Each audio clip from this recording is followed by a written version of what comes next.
Həmin hadisənin təşkilatçısı, təhrikçisi Mintaz adında qadın idi.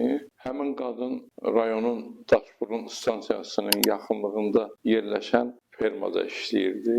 Belə bir görüntü yaratmışdı ki, hadisə vaxtı onun heç nədən xəbəri yoxdur. Hadisənin törədiləcəyi müəyyən edildiyi gündən bir neçə gün əvvəldən burada Kinarlı kəndi var.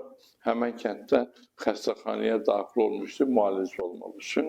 Ona görə də istintaq zamanı müəyyən edildi ki, qadın hadisə günü xəstəxanada olubdu.